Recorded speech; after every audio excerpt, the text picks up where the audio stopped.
Science is all about observation. तो चलो आज एक बहुत ही बेहतरीन सी चीज को ऑब्जर्व करते हैं और कुछ बातें समझने की कोशिश करते हैं। आज से कई सदियों पहले जब इंसान बंजारे हुआ करते थे, वो एक कबीला बनाना उन्होंने स्टार्ट किया क्योंकि उन्होंने खेती को डिस्कवर कर लिया था। और जब उन्होंने खेती को डिस्कवर कर लिया तो उसके बाद उन्होंने एक जगह सेटल होकर खाना पीना और जीना सीख लिया था। लेकिन सदियां गुजरती गई, कई दशक गुजरते गए और इंसान जैसी लाइफ थी वैसी लाइफ काट रहा था। लेकिन अचानक से ना वहां पर एक ऐसा महान इंसान जन्म लेता है जो आउट ऑफ द बॉक्स सोचना स्टार्ट करता है। और उसके आउट ऑफ द बॉक्स सोचने की वजह से कई डिस्कवरीज होती हैं, कई नए नए इनोवेशंस होते हैं उस जमाने के हिसाब से। जैसे कि एक साधारण सा एग्जांपल लें कि यार हर इंसान पेड़ काट के लकड़ियों का इस्तेमाल करता था उनको जलाने के लिए। लेकिन एक इंसान ने देखा होगा, जिसका नाम हमें नहीं पता है, लेकिन किसी एक इंसान ने देखा होगा कि पेड़ का जो तना है, जो कि सिलेंड्रिकल शेप का है, जिसे हम आज जानते हैं, वो अगर जमीन पर रखा जाए और ढलान पर आ जाए तो वो रोल करता है, यानी कि उससे मोशन आसानी से हो जाता है।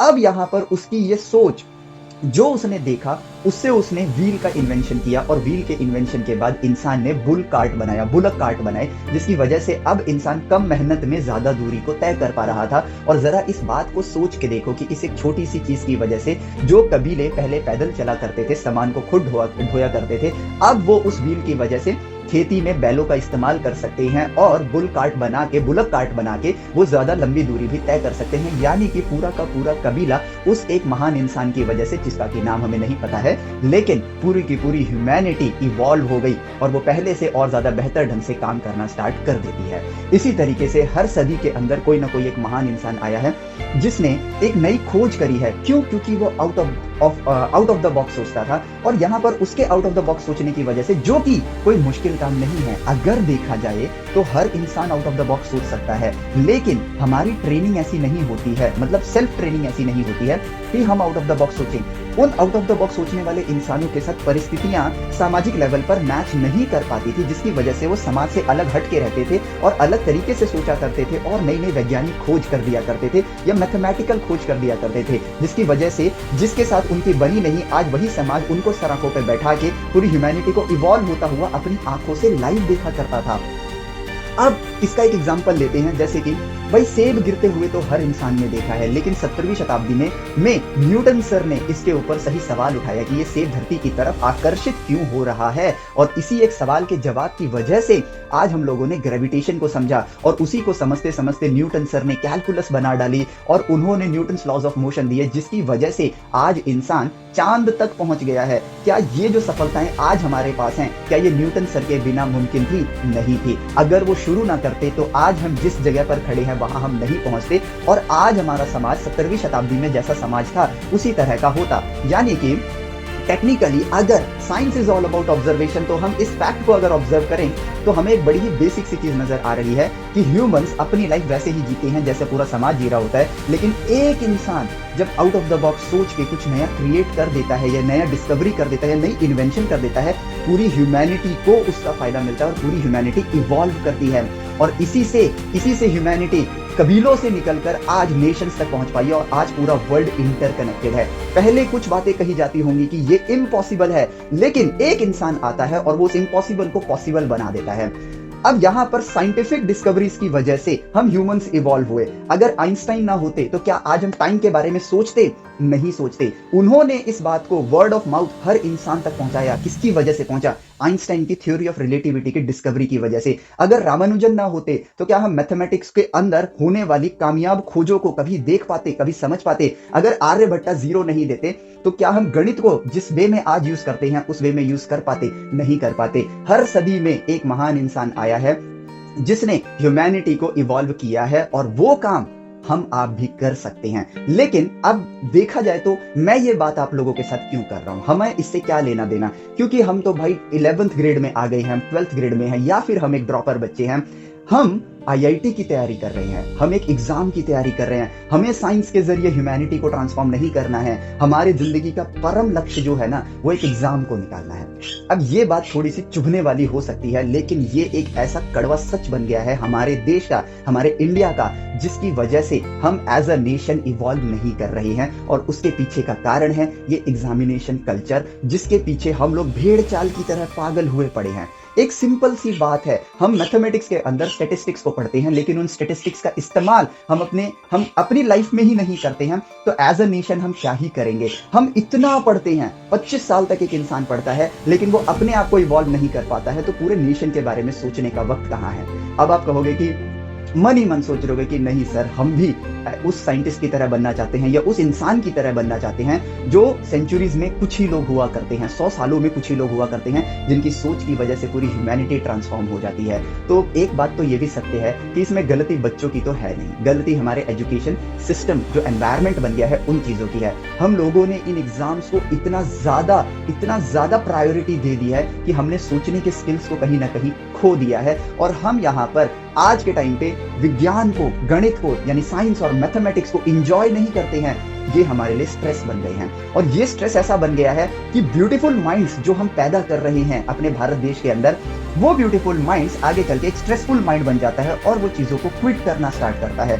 साइंस के जरिए हमें ज्ञान लेना है नेचर से, लेकिन साइंस के जरिए हम साइंस में कर क्या रहे हैं, हम एक बड़े से सवाल को जल्दी करने के शॉर्टकट्स ढूंढ रहे हैं। तो क्या इसलिए मैंने 11th में साइंस ली है? क्या यही मेरा सपना है कि बस आईआईटी में जाना है? दुनिया कहती है कि यार आईआईटी में जो चला गया वो कामयाब हो गया, लेकिन क्या दुनिया कामयाब है?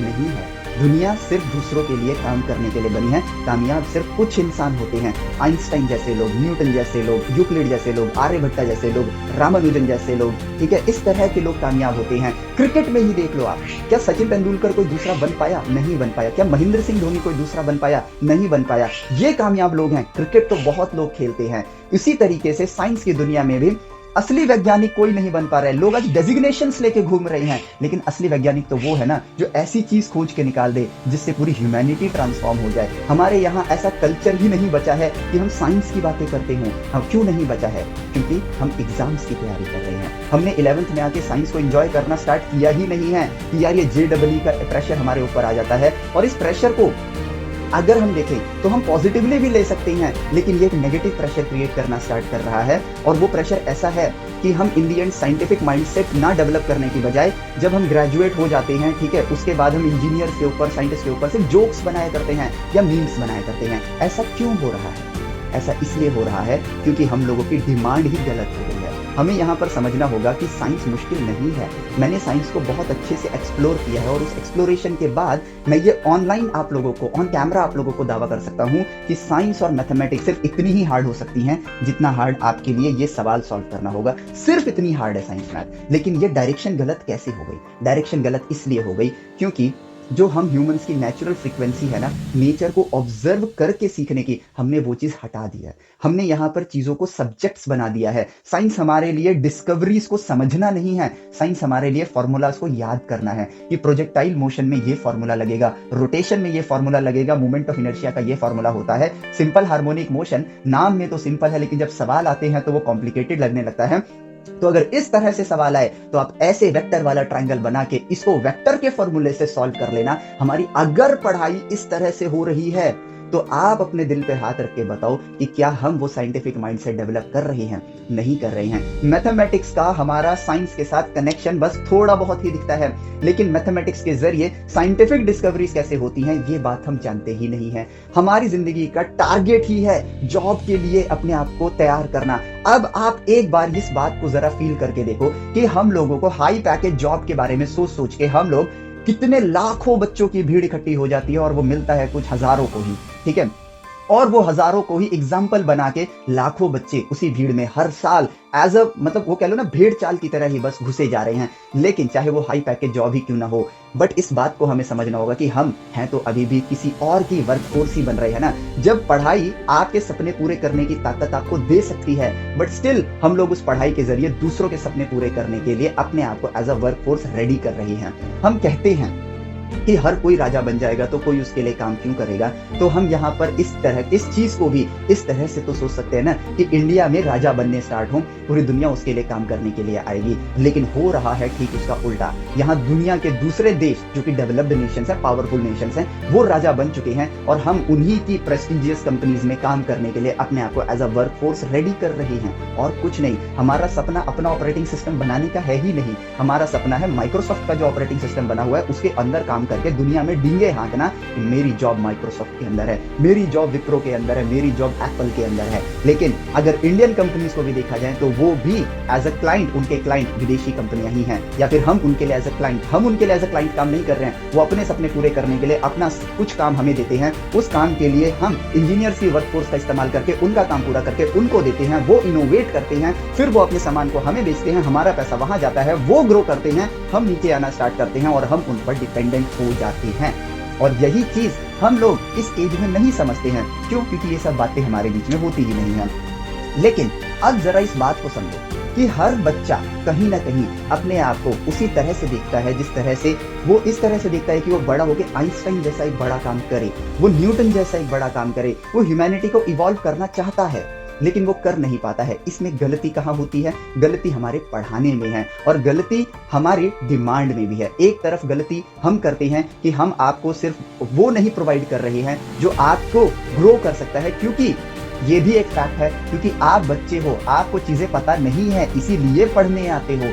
लेकिन हम लोग आपको सप्लाई ही वो चीज करते हैं जिसकी वजह से एजुकेशन के अंदर, हमारे यहाँ ब्रेन के अंदर लूप होल्स ही क्रिएट होते हैं। और वो लूप होल्स कैसे हैं?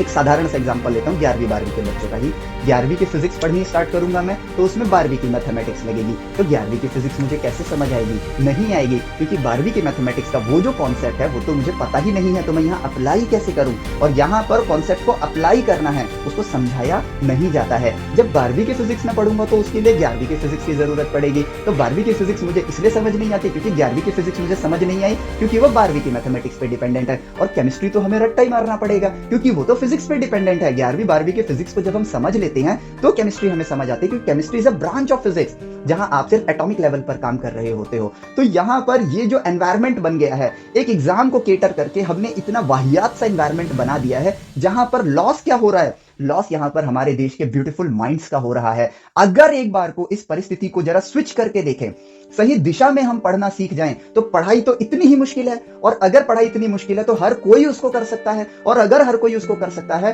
तो हमारा ब्रेन एक थिंकर ब्रेन बनेगा और वो सोचना स्टार्ट करेगा कि यार 10 लाख की जॉब लेने से अच्छा है मैं 100 करोड़ की इंडस्ट्री खड़ी कर लूं। थिंकिंग में चेंज आएगा, तभी तो यहाँ का जो मास है यानी कि जो भीड़ है वो पॉजिटिवली सोचना स्टार्ट करेगी, और जब वो पॉजिटिवली सोचना स्टार्ट करेगी तब वो क्रिएट करना स्टार्ट करेगी, क्योंकि अब उसको अपने ऊपर एक भरोसा होगा, क्योंकि वो जानता है नथिंग इज इम्पॉसिबल और इस दुनिया में कोई भी चीज सिर्फ इतनी ही हार्ड हो सकती है, तो मैं कर सकता हूं, और जब मैं कर सकता हूं तो मैं बनाऊंगा, और मैं बनाऊंगा तो दुनिया इस पर डिपेंड करेगी। मैं ऐसी खोजें करूंगा, मैं ऐसी इन्वेंशंस कर सकता हूं। साइंस हम इसीलिए तो लेते हैं यार, कोई काम करने के लिए हमने साइंस थोड़ी लिया है। इससे अच्छा तो आईटीआई कर लेते हैं कि भाई मशीन चलाना सीख लिया और उनके लिए काम कर लिया, जिससे कि हम सिर्फ अपनी जिंदगी काट सके। हम साइंस पढ़ के भी आईटीआई वाला काम ही कर रहे हैं।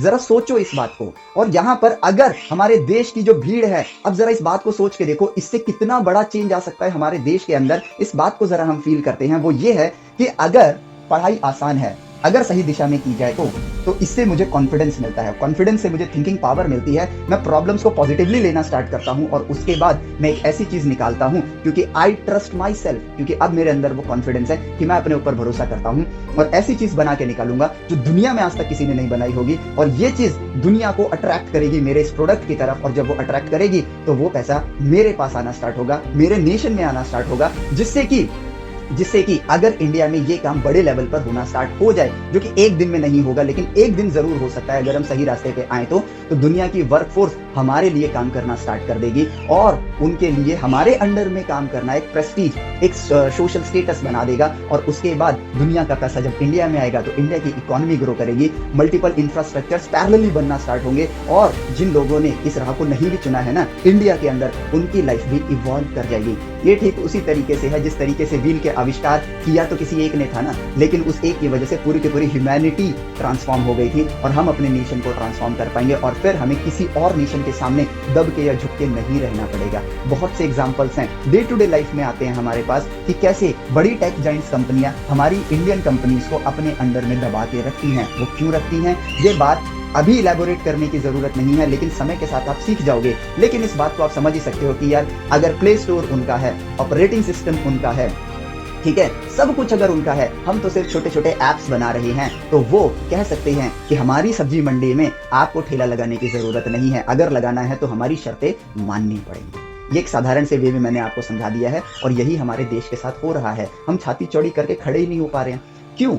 क्योंकि हम एक एग्जाम की तैयारी कर रहे हैं। हम उस एग्जाम की तैयारी में साइंस को इंजॉय करना भूल गए हैं, साइंस को साइंस की तरह सीखना भूल गए हैं, मैथमेटिक्स को सब्जेक्ट मान चुके हैं, फॉर्मूला की किताब मान चुके हैं, मैथमेटिक्स को मैथमेटिक्स की तरह ले ही नहीं रहे हैं, जिसका खामियाजा किसको भुगतना पड़ेगा? आपको भुगतना पड़ेगा। आप एक इंसान हो, आपको एक इंसानी जीवन मिला है, एक मौका है आपके पास, क्योंकि अदरवाइज अगर आप इंसान नहीं हो तो आप क्या हो? बंच ऑफ एटम्स, जो कि इस परफेक्टली रैंडमली ओरिएंटेड है, परफेक्टली सिंक्रोनाइज होकर एक ह्यूमन बॉडी बना दी है उन्होंने, और ये बॉडी सोच सकती है, अपने आप को इवॉल्व कर सकती है, अपनी एग्जिस्टेंस को प्रूव कर सकती है। लेकिन हम आए, पैदा हुए, पढ़ाई किया, शादी करी, बच्चे करे, उनको पढ़ाया, रिटायर हुए, दिया। हमारी लाइफ एक फिक्स्ड एल्गोरिदम में चल रही है, जैसे पूरी दुनिया की चल रही है। तो क्या आप अपने आप से ये सवाल नहीं पूछते हो कि यार मैं अपनी लाइफ को एज अ रॉयल लाइफ जी सकूं, मैं अपने आप को एक बड़ा इंसान बना सकूं? नहीं सोचते हो, सोचते हो, और उसके सही रास्ते को चुनने का वक्त आ गया है। एज अ नेशन अगर हम इनोवेटिव माइंडसेट्स प्रोड्यूस करते हैं, एज अ नेशन अगर हम क्रिएटिव माइंडसेट्स प्रोड्यूस करते हैं, एज अ नेशन अगर हम अपने बच्चों के लिए सही रास्ता बनाते हैं, तो उससे हमारा देश इनोवेटर, क्रिएटर, थिंकर, एंटरप्रेन्योरशिप को बढ़ावा देगा। खुद ब खुद हमें आगे चल के सरकार से भीख नहीं मांगनी पड़ेगी कि जॉब्स क्रिएट करो। भाई जॉब्स तो यार तभी क्रिएट होगी ना जब मार्केट में काम करने के लिए कुछ होगा। हम इतनी छोटी सी बात को अगर नहीं समझ पा रहे हैं तो फिर हम कैसे इवॉल्व करेंगे? हम अपने दम पे one man can change the world, इस बात को लेकर हम सीरियस ही नहीं है। अगर एक एक आदमी अपने आप को ऐसे इवॉल्व करे कि पूरी ह्यूमैनिटी को आगे ले जाए, और हमारे इंडिया में ऐसे लोगों की तादाद अगर 1 लाख पे पहुंच जाए, तो सोचो हमारा इंडिया पूरे वर्ल्ड को कितने आराम से डोमिनेट करेगा। खैर डोमिनेट तो वो सिर्फ 1000 की तादाद में ही कर लेगा, 1 लाख में तो पूरी दुनिया पे वो राज करना स्टार्ट कर देगा। पूरी दुनिया हमें सलामी देगी, रिस्पेक्ट में सलामी देगी, और हमसे वो सीखना स्टार्ट करेगी, और हमारा देश विश्वगुरु बन जाएगा। लेकिन हमें डेवलप थोड़ी करना है यार। मुझे तो आईआईटी का पेपर निकालना है जो कि 10-12 लाख बच्चे देंगे, जिसमें से जाएंगे सिर्फ 15,000 बच्चे, लेकिन खुश उसमें से सिर्फ 3,000 बच्चे ही होंगे, क्योंकि उनको अपने मुताबिक ब्रांच मिली है। ठीक है, वो 10-12 हजार बच्चे भी वर्कफोर्स बन जाएंगे आगे चल के दूसरी कंट्री की कंपनीज के लिए, जहां पर वो उनके इनोवेशंस में अपनी मैन पावर का यूज करके उनको डेवलप करेंगे, उनके नेशन को ग्रो करेंगे। और हमारे नेशन का जो ब्रेन था वो हमने ट्रेनिंग देकर विदेश भेज दिया, वो भी कितना? 10-15 हजार लोगों का इन टोटल आईआईटी एनआईटी मिला के बहुत से लोग इंडिया में स्टार्टअप खोलेंगे। लेकिन अगर स्टार्टअप ये एक हवा सा बना हुआ है, लेकिन अगर स्टार्टअप के बारे में देखा भी जाए तो हमारे इंडिया में वही स्टार्टअप खोल रहे हैं जो बिजनेसेस ऑलरेडी क्रिएटेड हैं। हम उसी के अंदर एक छोटी सी प्रॉब्लम का सोल्यूशन लाके एक स्टार्टअप बना देते हैं। लेकिन इंपॉर्टेंट स्टार्टअप्स नहीं है, इंपॉर्टेंट इनोवेशंस है। अब आप सोच के देखो, एक ब्लू एलईडी का इनोवेशन करने के लिए जापान के एक इंसान ने अपनी लाइफ के 20 साल दे दिए थे, लेकिन उस 20 साल को देने के बाद आज पूरी दुनिया ट्रांसफॉर्म हो गई है, क्योंकि वो जानता था कि वो कर सकता है, उसके अंदर वो कैपेबिलिटी थी। और अब आप सोच रहे हो कि 20 साल दे दिए तो कमाते क्या होंगे? उनकी नॉलेज ने ही उनको फंडिंग प्रोवाइड करी, और उस फंडिंग की वजह से आज वो दुनिया को जगमगा पा रहे हैं। आज हम 80% एफिशिएंसी वाली एलईडीज को बना पा रहे हैं, और आज जो हमारे ये डिस्प्ले जितने पतले हुए हैं ना, ये उन्हीं की तो देन है। एक आदमी ने पूरी ह्यूमैनिटी ट्रांसफॉर्म कर दी। एक आदमी ने सोचा कि हमें चांद पे जाना चाहिए, तो उस सोच को सलाम है, क्योंकि उसके बाद बेशक हजारों लोगों की वर्कफोर्स यूज हुई होगी, लेकिन अगर वो सोचता नहीं तो उन हजारों लोगों को जॉब नहीं मिलती, उन हजारों लोगों की मेहनत उसमें नहीं लगती। वहां पर इंडियंस भी होंगे, लेकिन गया तो अमेरिका ही चांद पे ना। हमें इस बात को हम क्यों नहीं सोचते हैं? हम जब राजा बन सकते हैं तो हमें गुलामी क्यों कबूल है? इस बात को सोचो। हम लोगों के लिए साइंस इतनी मुश्किल बन गई है, क्यों? मैं यहाँ पे एजुकेशन एनवायरनमेंट को अगर देखता हूँ तो यहाँ पर हम कैसी बातें करते हैं, ये एग्जाम बहुत इंपॉर्टेंट है। नहीं, साइंस आपके लिए इंपॉर्टेंट है, मैथमेटिक्स आपके लिए इंपॉर्टेंट है। अगर नॉलेज है आपके पास तो क्वेश्चंस मात्र एक सिचुएशन होती है, आप उस सिचुएशन के जरिए उस क्वेश्चन को सॉल्व कर लोगे। अगर मुझे साइकिल चलानी आती है तो मुझे कोई भी टेरेन दे दो, मैं साइकिल चला लूंगा। लेकिन अगर मुझे साइकिल चलानी नहीं आती है तो भाई सीधा सपाट रास्ता भी दे दोगे तो मैं साइकिल नहीं चला पाऊंगा। हमने जेई को इतना मार्केट कर दिया है, हमने यहाँ पर एक गलती करी है एज अ नेशन, हमने यहाँ पर साइंस को टारगेट नहीं किया है, हमने यहाँ पर जेडब्ल्यू को टारगेट किया है। मैं एग्जाम को क्रिटिसाइज नहीं कर रहा हूँ, एग्जाम्स आर इंपॉर्टेंट, लेकिन उसकी इंपॉर्टेंस का जो रास्ता है वो रास्ता हमारे लिए गलत हो गया है। और वो रास्ता कैसे गलत हुआ है कि हमने जेई को इतना प्रायोरिटाइज कर रखा है कि हम हर साल अपने देश के 12 लाख ब्रेन्स को इस भीड़ में ढकेल रहे हैं जहां पर कुछ ही लोग आगे बढ़ते हैं। और वो आगे बढ़ना भी कैसा बढ़ना, जब हम अपनी ह्यूमैनिटी को, हम नेशन को ग्रो नहीं कर पाते हैं। ये भीड़ भी तो वर्कफोर्स ही बन रही है, ये भीड़ भी वही स्टार्टअप्स निकाल रही है। हम आपस में एक दूसरे को ही बस किसी तरीके से मैनिपुलेट करके बस पैसों को सर्कुलेट कर रहे हैं, लेकिन ओरिजिनल जो मेन फंडिंग है, जो सर्कुलेशन है, वो इंडिया से बाहर जाने का ही है। वो जीत रहे हैं, हम हार रहे हैं। हम साइंस नहीं पढ़ रहे हैं, हम जेडबलई पढ़ रहे हैं, हम जेडबलई के पीछे पागल हुए पड़े हैं। और ये बात हमें समझनी होगी कि यार अगर नॉलेज है तो इस दुनिया का कोई भी एग्जाम ले लो, वो एक तो इतना ही मुश्किल होगा, और दूसरी चीज, मेरे नंबर इस दुनिया की कोई ताकत नहीं काट सकती है। और अगर उसने काटा तो मैं वहां पे जाके क्लेम कर सकता हूं, because I know this is the right path, क्योंकि मैंने इसको ऑब्जर्व किया है। जब साइंस इतनी ही मुश्किल है तो क्यों ना मैं सारी चीजों को समझ लूं, क्यों ना मैं इन चीजों को समझ के अपने आप को एज अ थिंकर इवॉल्व करूं, क्यों ना मैं बड़े सपने देखूं। छोटा बच्चा था, प्रॉफिट बनाने के सपने देखता था, बड़ा हो गया, जॉब के सपने देख रहा हूं कि जॉब मिल जाए। जॉब मिल जाएगी तो फिर अपनी लाइफ में लग्जरीज को लाने के लिए पूरी जिंदगी ईएमआईज में काट दूंगा, क्या फायदा। जब मेरी लाइफ एजुकेशन की वजह से स्ट्रांग होने की बजाय और कमजोर होती जा रही है, ठीक है, और अगली जनरेशन को भी मैं वही ज्ञान बांटूंगा जिस ज्ञान की वजह से मैं परेशान वाली जिंदगी जी रहा हूं, और सिर्फ यही बोलूंगा कि पढ़ाई कर लो वरना मेरे जैसी लाइफ कटेगी। जरा सोच के देखो, रिपीट टेलीकास्ट का लाइव एंटीना बन के रह गई हमारी जिंदगी, हम इंडियंस की जिंदगी। हम लोग सोच नहीं रहे हैं और हम लोग करना चाहते हैं। मैं बच्चों के पॉइंट ऑफ व्यू से बोल रहा हूँ, बच्चे करना चाहते हैं लेकिन एनवायरमेंट नहीं है। लेकिन वो एनवायरमेंट हमें बिल्ड करना होगा, हमें कम्युनिटी बनानी होगी, ताकि ये जो थिंकिंग की कम्युनिटी है ये इंडिया में एक वायरस की तरह फैलना स्टार्ट करे। और जब ये वायरस की तरह फैलेगा ना, तो कम्युनिटी, मैं चाहता हूं कि हमारे देश में बच्चे साइंस के बारे में वार्तालाप करें एक दूसरे के साथ। Science is not about learning the definitions, science is not about कि आप फॉर्मूलाज याद होने चाहिए, साइंस इज नॉट अबाउट कि आपको ये फैक्ट्स याद होने चाहिए, साइंस इज नॉट अबाउट कि आपको ये फॉर्मूले याद होने चाहिए। Science is all about observation. आपको देख के बस नेचर से बात करनी है, और बात करने की भाषा तो मैथमेटिक्स है। Mathematics is not about formulas. Mathematics के जरिए आप यहाँ पर नेचर से बात करना सीखते हो। साइंस मैथ पे डिपेंड करती है और मैथ साइंस पे डिपेंड करती है, और यहाँ पर ये क्रिएट करते हैं इन्फिनाइट लूप, जिसकी वजह से ये सिंबल आपका इन्फिनिटी का बन रहा है, जिसकी वजह से आप इनफाइनाइट नॉलेज हासिल करके अपने आप को एक सुप्रीम पावर बना सकते हो। लेकिन हमें तो जेई के लिए पढ़ना है ना भाई, हमारे पास वक्त कहाँ है। जेई जैसे एग्जाम को अगर मैं टफनेस में रैंक करूं तो 10 में से मैं उसको आधा नंबर दूंगा। लेकिन जिस रास्ते पे हम चल रहे हैं, इस जेई के माया जाल में फंस के हम लोग, ये टिप्स एंड ट्रिक्स के माया जाल में फंस के गलत डायरेक्शन में चीजों को याद कर रहे हैं, क्वांटिटी को इतना बड़ा मान रहे हैं, सिलेबस को कट कर रहे हैं। इस रास्ते पे जेई इनफाइनाइट टाइम स्टफ है, उसमें 10 में से स्कोर उसका इंफिनिटी ही आएगा। स्टेटिस्टिक्स देखते हैं ना यार, हम क्यों बोले, हम स्टेटिस्टिक्स देखते हैं।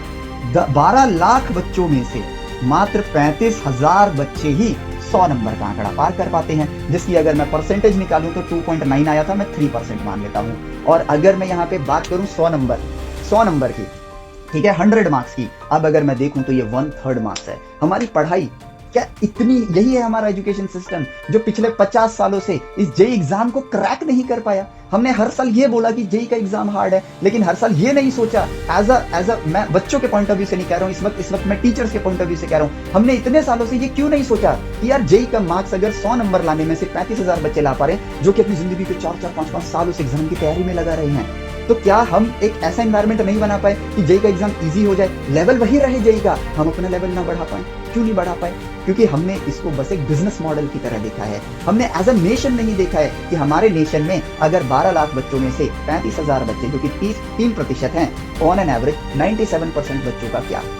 आपको पता है वो 97% बच्चे भी बचपन में बड़े ड्रीम्स देखते थे, अब उनको और ज्यादा खतरनाक फीलिंग आनी स्टार्ट हो जाती है। अब तो आईआईटी तो मिला ही नहीं, एनआईटी तो मिला ही नहीं, अब तो हम कुछ नहीं कर सकते, बस कैंपस प्लेसमेंट हो जाए हमारी। ये बातें करते हैं इंजीनियर्स। हमारे देश में इंजीनियर्स एक मजाक का पात्र बन के रह गए हैं कि यार हमारे देश में इतने इंजीनियर है कि पत्थर फेंक दो तो किसी एक इंजीनियर को जाके गिरेगा, भीड़ में पत्थर फेंक दो तो वो किसी एक इंजीनियर को लग जाएगा। डॉक्टर्स भी इसी तरीके से पैदा हो रहे हैं। लेकिन इनोवेशन जो साइंस का असली ताकत है, डिस्कवरी जो साइंस की असली ताकत है, ठीक है, क्रिएटिविटी, दुनिया को जीतने की क्षमता प्रदान करना जो साइंस की असली ताकत है, उस चीज के लिए तो हम तैयारी कर ही नहीं रहे हैं। जब हम सुप्रीम पावर बन सकते हैं तो हम वर्कफोर्स बनने के लिए पढ़ाई क्यों कर रहे हैं?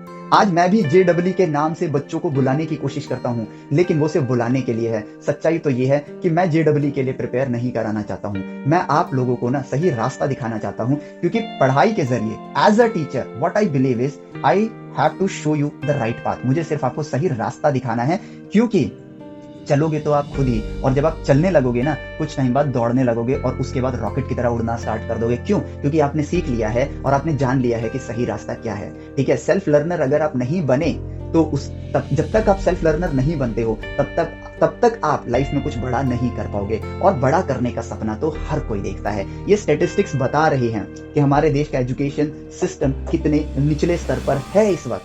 हम ऐसे माइंड्स को क्रिएट कर ही नहीं पा रहे हैं। और ये जो 3% बच्चे हैं, ये भी 100 से ज्यादा नंबर लाए हैं, बस 100 से ज्यादा नंबर लाए हैं। यानी कि अगर मैं कहूं 100 नंबर, तो जो ज्ञान हम 11वीं 12वीं से हासिल कर सकते थे, उसका 1/3 ज्ञान ही हम हासिल कर पाए हैं। और भविष्य की कोई बड़ी खोज जो कि आप कर पाते अगर आपके पास शायद ये ज्ञान होता तो।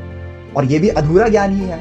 अधूरे ज्ञान की वजह से हमें एजुकेशन, अधूरा ज्ञान हमारे लिए क्यों नुकसानदायक है पता है? क्योंकि अधूरा ज्ञान हमको ये सिखाता है कि क्या नहीं कर सकते हैं, लेकिन संपूर्ण ज्ञान हमको ये सिखाता है कि यार जो चीज नहीं करी जा सकती है उसको करने का कोई रास्ता है, वो रास्ता ढूंढते हैं। और जब वो रास्ता हम ढूंढ लेते हैं, वही बन जाती है नई डिस्कवरी या नया इन्वेंशन या नई खोज, जिससे ह्यूमैनिटी ट्रांसफॉर्म हो जाती है। अधूरा ज्ञान आपको नेगेटिविटी परोसता है, संपूर्ण ज्ञान आपको पॉजिटिविटी परोसता है। संपूर्ण ज्ञान से मेरा मतलब सिलेबस को 100% सिलेबस को याद करना नहीं है। संपूर्ण ज्ञान से हमारा ये मतलब है कि हमको सिर्फ इतना पता होना चाहिए कि जिस चीज को मैं खोजने की कोशिश कर रहा हूं, उसको खोजने के लिए मुझे क्या आना चाहिए, क्या क्या चीजें खोजी जा चुकी हैं, मैं उनको नेचर में ऑब्जर्व करके सीख पा रहा हूं खुद से या नहीं कर पा रहा हूं। यही आपका एंटायर सिलेबस है। इन शॉर्ट, सेल्फ लर्नर बनना ही आपका एंटायर सिलेबस है, और वो सिलेबस आपको संपूर्ण ज्ञान प्रदान करता है। अब जरा सोच के देखो कि अगर हमारा देश सही रास्ते पे बढ़ना स्टार्ट हो तो इसके इफेक्ट को हम कैसे देख सकते हैं? हम देख सकते हैं इसी JEE एग्जाम की मदद से। ये एग्जाम बुरा नहीं है, लेकिन इस एग्जाम के प्रिपरेशन के लिए जो रास्ता हमने चुन लिया है ना, वो रास्ता गलत है। हम इतने एग्जाम्स देते हैं कि हमारे पास सोचने का वक्त ही नहीं है। JEE से पहले हम इतने एग्जाम्स दे चुके होते हैं कि हम पागल हो चुके होते हैं। फिर उसके बाद कॉलेज में हम एग्जाम्स देते रहते हैं। कॉलेज खत्म हो जाता है तो फिर हम बड़े एग्जाम्स के लिए, MBA के लिए या मास्टर्स के लिए फिर हम एग्जाम्स देते रहते हैं। वो खत्म होता है तो फिर हम जॉब के लिए एग्जाम्स देते रहते हैं। मतलब किसी की वर्कफोर्स बनने के लिए भी हम पूरी जिंदगी मेहनत कर रहे हैं। ये एग्जामिनेशन कल्चर गलत है। एग्जाम्स लो, मेन एग्जाम्स रखो, कोई बात नहीं, लेकिन एग्जाम्स को इस तरह लो ना यार कि यार मेरे अगर 100 नंबर आए हैं तो मैं ये ना समझूं कि एग्जाम टफ है, मैं ये समझूं कि मेरे पास सिर्फ 1/3 ज्ञान है, अभी 2/3 ज्ञान मेरा लेना बाकी है। एग्जाम्स बने इसलिए थे, हमने अपनी अज्ञानतावश हमने एग्जाम्स के जो राइट मोटिवेशन था उसके रॉन्ग मोटिवेशन को पकड़ लिया और एक ट्रैप में फंसते चले गए। 60-70 साल हो चुके हैं IIT को बने हुए। हमने IITs के जरिए ऐसा क्या खोज डाला जो कि ग्राउंड ब्रेकिंग था? हमने अगर IITs के रिसर्चेस को भी उठा के देखें तो हमने वही किया है जो ऑलरेडी दुनिया कर चुकी है। 5th नेशन सिंड्रोम में हमारा भारत देश आता है, यानी 4-5 नेशन पहले कर लेते हैं, फिर हमारा नेशन उस चीज को करता है। हमें यहाँ पर वो 1 मैन को प्रोड्यूस करना है, एक नहीं 1 मैन जैसे लाखों लोगों को प्रोड्यूस करना है जो कि पूरी ह्यूमैनिटी को अपने दम पे बदल सकते हैं। एक आदमी अगर 10 गुना ह्यूमैनिटी को आगे लेके जाएगा तो लाखों लोग, लाख इंटू में 10 लाख गुना ह्यूमैनिटी को आगे लेके जाएंगे। और 10 लाख कदम अगर humanity as a nation India आगे निकल जाता है तो हम पूरी दुनिया से आगे निकल जाएंगे, क्योंकि पूरी दुनिया भी हमसे कुछ 2-3 हजार कदम ही आगे है। और उन्हीं आगे वाले कदमों की वजह से वो हमें डोमिनेट कर रही है, हम उन्हें डोमिनेट नहीं कर रहे हैं। हम साइंस पढ़ सकते हैं, साइंस बड़ी आसान है। जिसको पूरा समाज डफर बोलता है ना, वो इंसान तक साइंस को पढ़ सकता है। लेकिन हम लोग ना समय की भावनाओं को नहीं समझते हैं। अगर मैं 11th में हूं तो साइंस मैथ को आसान बनाने के लिए मैं 8वीं 9वीं नहीं पढ़ूंगा, क्योंकि वो वक्त गुजर चुका है। लेकिन हम ये भूल जाते हैं कि वो ज्ञान है, वो कोई सिलेबस नहीं है जो आपको याद करना है। वो ज्ञान से आपको सीखना है कि सीखते कैसे हैं, और सेल्फ लर्नर बनना है। हम लोगों ने पहले ही दिन से रेस में दौड़ेंगे और दौड़ते दौड़ते ये भूल जाएंगे कि हम रेस में दौड़ ही क्यों रहे हैं। क्योंकि बचपन में मैंने सपना देखा था ह्यूमैनिटी को बदलने का, रॉकेट्स बनाने का, चांद सितारों को छूने का। अब तो मैं इस रेस में दौड़ते दौड़ते ये भूल चुका हूं, मुझे सिर्फ और सिर्फ एक जॉब चाहिए। इस बात को फील करो बच्चों, अपनी लाइफ को आगे लेकर जाओ, अपनी लाइफ में अपने आप को कामयाब बनाने के लिए 1 मैन बनने की कोशिश करो। और जिसके लिए आपको जिंदगी में, लोग कहते हैं ना कि बहुत कुर्बानियां देनी पड़ती हैं, ऐसा कुछ नहीं है, ठीक है। बल्कि आप अगर सही दिशा में पढ़ते हो तो पहली चीज तो चीज इतनी आसान हो जाएगी। दूसरी चीज, आप कुर्बानियां नहीं दोगे, पूरी दुनिया आपसे आके जुड़ेगी, वो आपके साथ रहना स्टार्ट करेगी और आपसे सीखना स्टार्ट करेगी और अपने आप को इवॉल्व करेगी। ये सच्चाई है। Fear of missing out create नहीं करना है, हमें अपने देश को इतना इवॉल्व करना है कि दुनिया को फोमो हो, हमें नहीं। हम फोमो के चक्कर में इन 35,000 बच्चों के नाम पे 12 लाख बच्चों के साथ गलत कर रहे हैं। और कौन सा इन 35,000 बच्चों के साथ बहुत तगड़ा ही काम हो जा रहा है, कौन सा हमने महान इंसान प्रोड्यूस कर दिए, आइंस्टाइन लेवल का इंसान प्रोड्यूस कर दिया? नहीं किया। शुरुआत आज से करते हैं ना। आज एक दिन में नहीं होगा, लेकिन मुझे इस बात का भरोसा है कि अगर आज हमने शुरू कर दिया है ना, तो एक दिन जरूर होगा कि इंडिया वो नेशन बन के निकलेगा जो पूरी दुनिया को डोमिनेट कर रहा है और विश्व गुरु बन जाएगा। लेकिन आज शुरुआत करनी होगी, पढ़ाई को आसान बनाना होगा। हम टीचर्स को मिलजुल के, यहाँ पर हम मतलब एजुकेशन कंपनीज के अंदर कंपटीशन चल रहा है, हमारा सिलेक्शन ज्यादा, हमारा सिलेक्शन ज्यादा। क्या फायदा इस सिलेक्शन का जब हम नेशन को इवॉल्व नहीं कर पा रहे हैं? भाई पढ़ाई, टीचिंग एक ऐसी चीज है जो नेशन को डेवलप करने के लिए है। हमें यहाँ पर एक एग्जाम के चक्कर में नेशन को डिस्ट्रॉय कर देना, ये हमें नहीं करना चाहिए। हम यहाँ पर ज्ञानी इंसानों को प्रोड्यूस करना, अगर मैं एजुकेशन सेक्टर को एक मशीन मानूं ना, तो इस मशीन का काम ये नहीं है कि लाखों टन का रॉ मटेरियल आ रहा है, उस लाखों टन में से कुछ ग्राम रॉ मटेरियल हम बस बना के एज अ महंगे दामों पर बेच रहे हैं, बाकी का सारा मटेरियल वेस्ट प्रोड्यूस कर रहा है। हमारा टारगेट एज अ मशीनरी ऐसे इवॉल्व करना है कि लाखों टन का अगर इनपुट हमें मिल रहा है तो उसमें से लाखों टन ही सोना बनकर बाहर निकले। हमें ये ऐसे इवॉल्व करना है। हमें यहाँ पर जेई के नाम पे हम आपस में कंपीट कर रहे हैं, लेकिन हम नेशन को बड़ा कर सकते हैं। हमारे अंदर तो गवर्नमेंट से भी ज्यादा पावर है यार, हमारे पास नेशन को बनाने की पावर है, लेकिन हम अपनी पावर को देख ही नहीं रहे हैं। हम ये सोचते हैं कि जितना मुझे आता है मैं उतना सिखा सकता हूं, क्यों? मैं उतना ही सिखाऊंगा, सॉरी क्यों? क्योंकि जिसको मैं सिखा रहा हूं उसको तो वो भी नहीं आता है। मैं जितना बताऊंगा वो उसको सच मान लेगा। मैं उसको ये बोलूंगा कि ये पेपर हार्ड है तो वो हार्ड मान लेगा, लेकिन मैं क्यों बोलूंगा ये हार्ड है? क्योंकि पता है, ह्यूमन साइकोलॉजी के हिसाब से चीजों को टफ बताना अपनी शान में बढ़ोतरी को दर्शाता है। हम ये सब बताने की कोशिश कर रहे हैं कि बेटा जो तुम कर रहे हो ना, ये करना आसान नहीं है, ठीक है? मेरी वजह से तुम इस फील्ड में आए हो और मेरी वजह से ही तुम इसकी नैया पार कर पाओगे। सो बी डिपेंडेंट ऑन मी। तो एज अ टीचर अगर मैं आपको डिपेंडेंट बना रहा हूं तो I am a failure. Actually I am a failure. But ये बात कोई नहीं मानेगा। क्यों नहीं मानेगा पता है? क्योंकि सब इसी राह को फॉलो कर रहे हैं, क्योंकि अपने आप को फेलियर कोई नहीं कहना चाहता है। मैं सिर्फ चीजों को टफ इसलिए बताना चाहता हूं और मैंने उसको टफ बना भी दिया है। क्यों बना दिया है? इसलिए बना दिया है क्योंकि अगर वो टफ लगेगा नहीं तो दुनिया आसानी से कर लेगी। और दूसरी चीज, मैं खुद उसकी सही राह को नहीं जानता हूं, इसलिए अगर वो मेरे लिए टफ है, मैंने एक टेढ़ी मेढ़ी राह को चुन रखा है, तो मैं आपको वही टेढ़ी मेढ़ी राह ही बताऊंगा ना। लेकिन अगर मैं ये कहूं कि हम टीचर सिर्फ अपने नैतिक धर्म को समझ लें, सिर्फ इतना कर लें कि यार मुझे अगर संपूर्ण ज्ञान नहीं है तो मैं हासिल कर तो सकता हूं ना, मुझे करना ही क्या है, मुझे सिर्फ पढ़ाना है, तो मैं संपूर्ण ज्ञान हासिल करता हूं, मैं इवॉल्व करता हूं और मैं अपने बच्चों को इवॉल्व करता हूं। ये हमें एज अ नेशन समझना होगा। एक टीचर से पूरा नेशन नहीं बदलेगा, हमें टीचर्स की भी एक फौज खड़ी करनी होगी जो नेशन के प्रति एज अ रिसोर्स समझें कि यार हमें लाखों टन सामान लेकर एक सुई भर का प्रोडक्ट नहीं निकालना है, हमें लाखों टन इनपुट लेकर लाखों टन की ही प्रोडक्शन करनी है, जो कि एक ब्यूटीफुल माइंड्स, ठीक है? वो ब्यूटीफुल माइंड्स जब इस इंडिया में फैलेंगे ना, वो थिंकर होंगे तो वो किसी के लिए काम करने नहीं जाएंगे, वो अपना काम खुद बनाएंगे, जिसके लिए दुनिया उस पर डिपेंड करेगी। और जब ऐसा एनवायरनमेंट बन जाएगा, उस एनवायरनमेंट से जो अगली जनरेशन होगी, उनके अपने पर्सनल खुद के एक सक्सेसफुल इंसान उनके घर में पाया करेंगे। और जब उनके घर में ही, यानी उनके माता पिता, आज के बच्चे आगे चल के माता पिता बनेंगे और वो अपने बच्चों को सही ज्ञान देना स्टार्ट कर देंगे। यानी कि अगर हम इस साइकिल को आज शुरू कर देते हैं ना, तो ये लाइफ लॉन्ग काम करना स्टार्ट करेगा। शुरुआत सिर्फ और सिर्फ मेहनत, सिर्फ और सिर्फ साइकिल बना के चलाने की है। एक बार साइकिल बन गई ना, लाइफ लॉन्ग ये इवॉल्व करती रहेगी और ये साइकिल धीरे धीरे मोटरसाइकिल बनेगी। आगे चल के आपकी इसमें हेलीकॉप्टर का इंजन लग जाएगा, फिर रॉकेट का इंजन लग जाएगा, लेकिन ये साइकिल की स्पीड कभी कम नहीं होगी। इस चेन को हमें स्टार्ट करना है। एज अ नेशन हमें सोचना है कि एग्जाम्स इंपॉर्टेंट है या साइंस इंपॉर्टेंट है, मैथमेटिक्स इंपॉर्टेंट है, ये बात हमें सोचनी है। और इस बात को मैं चाहता हूं, ये मेरी आपसे दरख्वास्त है कि ज्यादा से ज्यादा आपका काम है, अगर आपको मेरी बात सही लगी हो तो ज्यादा से ज्यादा लोगों को इस चीज को शेयर करना, ठीक है? इसलिए बोल रहा हूं क्योंकि मैं इस बदलाव के लिए ही स्टेम वेदास को मैंने यहाँ पर क्रिएट किया है। Stem Vedas science, technology, engineering, mathematics, आज की दुनिया के 4 मॉडर्न वेदास हैं जिससे पूरी ह्यूमैनिटी को ट्रांसफॉर्म किया जा सकता है। और इसलिए इस चीज को शेयर करना, क्योंकि तभी करना जब आपको लगे कि मैंने सही बात बोली है, और इसको करना जरूरी है अपने नेशन को ग्रो करने के लिए।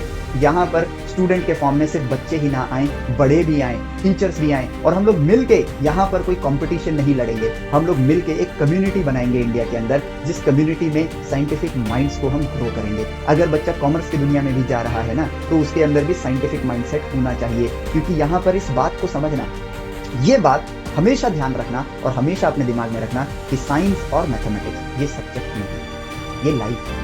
हमने इसको एग्जाम्स में पिरो के बहुत बड़ी गलती कर दी है और उस गलती को सुधारने का वक्त आ गया है। अगर आज नहीं सुधारा तो कल हम फिर डिजिटल एज के अंदर जो सबसे बड़ी गुलामी आएगी ना देशों के ऊपर, उसमें इंडिया भी शामिल होगा। हम बड़ी मुश्किल से अंग्रेजों से छुटकारा पाया था, तो हम वापस से उन्हीं लोगों के गुलाम बन जाएंगे डिजिटली। हमारे माइंड्स को ये लोग अपनी सोशल मीडिया इन्फ्लुएंसिंग पावर की मदद से डिमिनिश कर देंगे और हमें पता भी नहीं चलेगा, और हमारी जॉब्स को तो एआई टेक ओवर कर लेगा। खाने खाने के लाले होते हैं, ठीक है। खैर ये तो थोड़ा फियर वाला बात हो गया, लेकिन सत्य बात तो ये है कि भाई अगर सही एजुकेशन एनवायरनमेंट बन गया तो हम राजा बन गए, और अगर हम राजा बन रहे हैं तो इसमें प्रॉब्लम भी क्या है।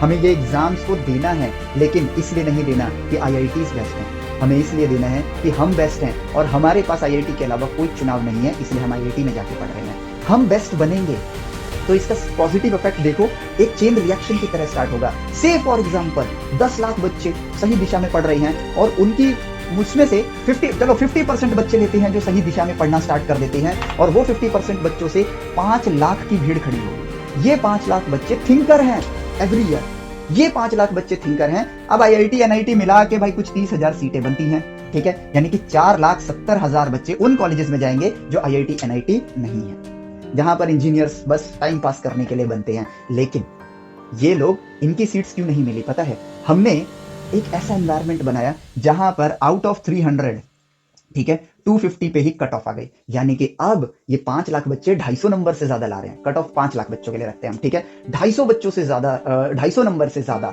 और ये मार्क्स रटे हुए मार्क्स नहीं है, नॉलेज के मार्क्स है, ठीक है। 250 बच्चे नॉलेज के दम पर, सॉरी 5 लाख बच्चे नॉलेज के दम पर 250 नंबर लेकर आते हैं। आज वो संख्या सिर्फ 35,000 है 100 नंबर के लिए, ठीक है। अब ये सोचो, क्या ये 5 लाख बच्चे थिंकर नहीं है?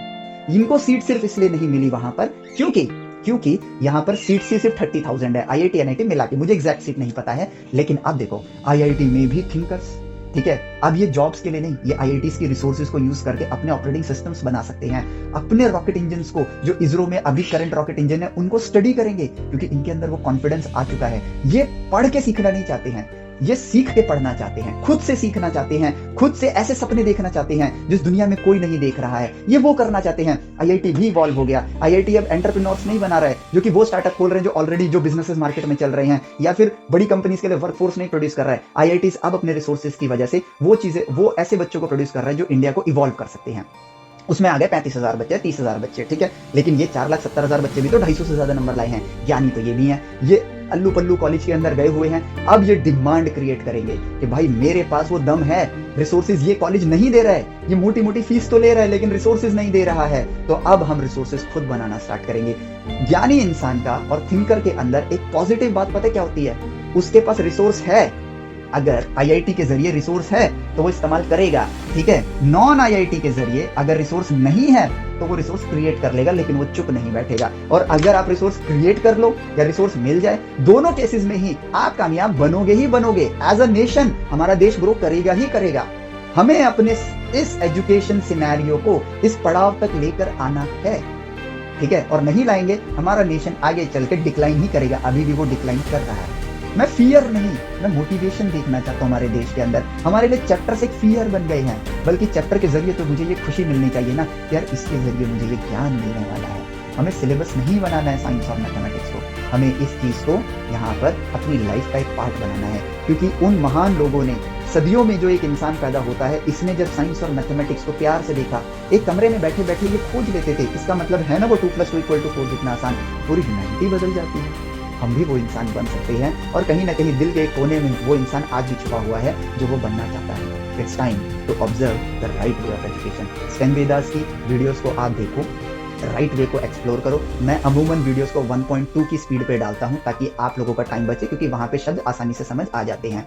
बट बाई चांस आपको अगर स्लो सुनना हो तो 0.8 की स्पीड पे कर लो, वो मेरी नेचुरल फ्लो ऑफ स्पीड को वहां पर शो कर देगा, ठीक है। एप्लीकेशन में भी, यूट्यूब पर भी। बट एप्लीकेशन में चीजें सीक्वेंस में है तो एप्लीकेशन आपके लिए ज्यादा प्रेफरेबल रहेगा। लेकिन बात यहाँ पर यह है कि जब आप वीडियोस को देखो, लेक्चर्स को देखो, सीक्वेंस को ब्रेक मत करना, क्योंकि मैंने यहाँ पे उस रॉन्ग सीक्वेंस को राइट कर रखा है। आपको लग सकता है कि यार ये तो 12th का सिलेबस यहाँ पर पहले आ गया है, ठीक है, तो वहाँ उसकी नीड है। कोई भी चीज इस तरह से नहीं है कि पहले यहाँ पढ़ा फिर यहाँ पढ़ा, सब चीज़ सीक्वेंस में है। हमें यहाँ पर एग्जाम्स होते रहेंगे, लेकिन हमें ये टफ स्टेप तो लेना पड़ेगा ना। हम 150 से 200 दिन के अंदर अपने सिलेबस को पूरा कर सकते हैं, syllabus of knowledge, syllabus of becoming self dependent. लेकिन हम अगर एग्जाम्स के लूप में फंस गए तो हम अपने नेशन तक को ग्रो नहीं कर सकते, हम अपने आप को ग्रो नहीं कर सकते हैं, तो हम नेशन को कैसे ग्रो करेंगे? चैप्टर्स के जरिए मोटिवेशन लो, ठीक है, कुछ नया सीखने को मिलेगा, इसकी खुशी होनी चाहिए। अबे इसके फॉर्मूले भी याद करने पड़ेंगे, इस बात का दुख नहीं होना चाहिए। रास्ता सही हो जाए, सारा काम अपने आप हो जाता है। एंड प्लीज इस वीडियो को आप लोग शेयर करना अगर आपको अच्छा लगा हो। ये इंफॉर्मेशन, ये मैसेज, और ये सिर्फ सुनने के लिए नहीं है, इसको आपको इंप्लीमेंट करना होगा, क्योंकि बिना करे कुछ हासिल नहीं होता है। और अगर हम सही राह पर काम करना स्टार्ट कर देंगे तो हम पूरी दुनिया को जीत सकते हैं, हम जगत गुरु, विश्व गुरु बन जाएंगे। सो इस वीडियो के लिए इतना ही, मिलते हैं आपसे अगली वीडियो में, जो कि कोई एक लेक्चर वीडियो होगा, ठीक है। So till then take care, bye bye, जय हिंद।